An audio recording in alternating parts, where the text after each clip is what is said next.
I watched my friends do photo shoots at career fairs. Company logo behind them, big smile, LinkedIn posts ready to go. And I just kept thinking, do you actually want this? Like, genuinely, is this what you want? Or is this just the least terrifying option available to you now? Because that smile, and I've seen that smile a bunch, it's not excitement. It's more of a feeling of relief that someone finally said yes. And that relief gap between where you are and homelessness just got a little wider. Congratulations. And the fact that we build a system where landing a job feels like that's the whole problem.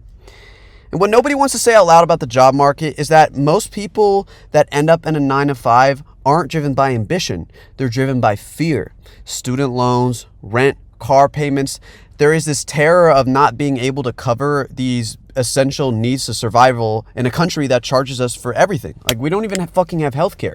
And when the alternative is like working, is either working or suffering through homelessness or disease or sickness, which for a lot of people it genuinely is, that choice stops being a choice. It's just economic pressure wearing this fucked up costume of freedom. Because the degrees of separation between a college graduate at a degree fair and someone sleeping on the streets are generally smaller than what we're comfortable admitting. And the system makes you feel that. It makes you sure that you know exactly how precarious our positions are, because a person who understands how close they are to failing doesn't ask too many questions about the cage that they're in. They just stay in it and feel grateful for their opportunity. Thoreau talks about this. He said that the cost of a thing is the amount of life that you have to exchange for it. And I'm a big believer in this. And I want you to actually sit with that applied to career. Think about it. You spend 40 hours plus a week or so at work, at the commuting, preparing, recovering from the mental exhaustion of being at someone else's demand and beck and call for over 8 hours a day. You're looking at like the majority of your life waking up, repeating the same cycle, and contributing value to someone else's margins. And that really often has nothing to do with what we are. It rather has to do with this fear of failure as opposed to our internal desires. And what do we actually get back from this? You get a salary that inflation quickly erodes every single year, a title that disappears the second that you leave, benefits that exist that just keep you there instead of actually improving your lifestyle, because if you decide to leave your job, well, fuck your healthcare. The math of a 9-to-5 is brutal when you actually do it, because you're just trading the best hours and the hours that you have energy and clarity and freedom of thought for money, right? We're basically selling our souls for somebody else, and we don't get enjoyment back. We don't get that time back. And that's not a career. It's just survival. And Marx talks about this. He called it the alienation of labor, and that doesn't have anything to do with aliens. It's the idea that when you work for someone else's vision and you create value that you don't own, you build something that isn't your own. You spend energy making someone else's dream come real, whether that's a corporation, a CEO, or just your boss. You become disconnected, alienated from the work yourself and from your own output and from who you actually see yourself as a person.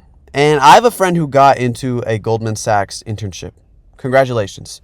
Most desired finance internship a college student can get. And I asked him what his days look like, and he said he was putting in fucking 65 hours a week grinding Excel sheets and just crunching the numbers. Bro, that's soulless. And I looked at him and genuinely thought, like, you cannot pay me enough to do that. Like, I'd rather be out on the streets than sitting in there crunching numbers all day, because you have and we have a finite amount of time on this earth, and you're spending that doing work for someone else. You don't own anything when you work the 9-to-5. The company profits that result from your labor while you collect a fixed wage, you have no stake in. And the gap between your life and someone else just increases. It just gets bigger because that value is not one-to-one. And there's a really insidious factor that makes it permanent.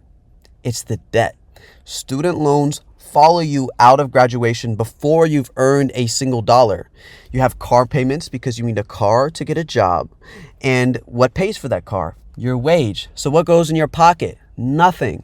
Rent or mortgage that requires a stable income, credit cards that fill the gap between paychecks. Fun fact, Americans are in more consumer credit card debt than ever before.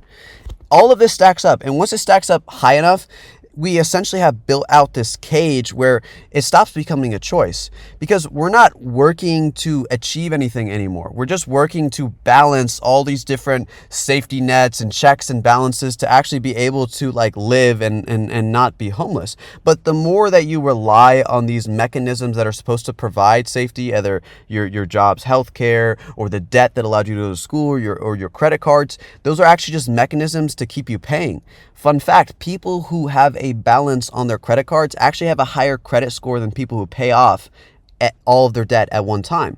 And why do you think that is? That's because the system benefits from debt. It benefits from you borrowing, because that's when you have to pay interest. And that's why it was a sin in the Bible. Actually, Christians were not allowed to pay interest.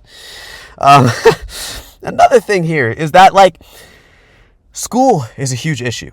And it didn't just start with jobs being fucked up. It started with school, because Rockefeller actually funded the American School Board in the early 1900s and was very explicit about what he was building. And it wasn't about building thinking students. It was about workers, so people who would sit still and follow instructions as opposed to actually thinking for themselves. So when you're in school, you ask permission to use the bathroom. You show up reliably, at 9 to 5 or 9 to 3 whenever you're needed. And the school system is basically a 12-year rehearsal for your workplace, because if we're in school from an early age, before you can even remember, all the way until, we're young adults, there's not actually a large period of our lives where we're able to experiment with something different. And that's why I took a gap year, because it gave me a sense of independence and freedom and made me realize that I don't want my life to be assigned to a university system or a rules-based system for society. But most of us never get that opportunity. So the first thing that we come out of school with is that I need to get a job. And more often than not, people are in debt. So not only do they not get to think about the choice that they're making, but they are logistically and financially tied to becoming a worker. And that's fucking terrifying. The smile that you get when you work these jobs, it feels like ambition, but it's not, because we're no longer able to actually see this cage. And I'm not telling you to quit your job. That's not the point, and it's not realistic for most people. The point is to see the system clearly, to stop calling it a choice when it's just a constraint, to stop performing gratitude for a system that won't pay your bills, that doesn't give a fuck about you. Because the people that I know that are actually building something real are doing work that's actually yours. What could this look like? It could look like a hobby. It could look like a little bit of time you fit outside of work to build a portfolio, to think about creative ideas, to study something that is actually useful.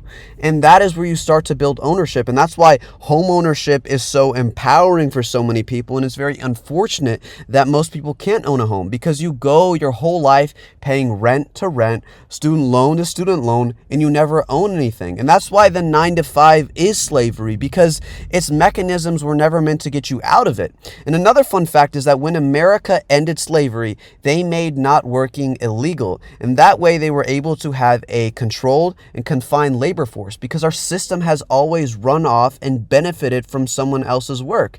And the ironic part about this is that our society would be collectively better if work and value was distributed more equally, because that way the common person, who most Americans don't want to believe that they are, would actually receive some type of benefit. Because we all have that ex-billionaire syndrome, that we all just think that we're just billionaires waiting to get rich. Man, I want to be it too.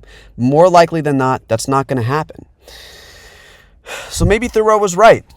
The cost of the job is the amount of the life that you exchange for it.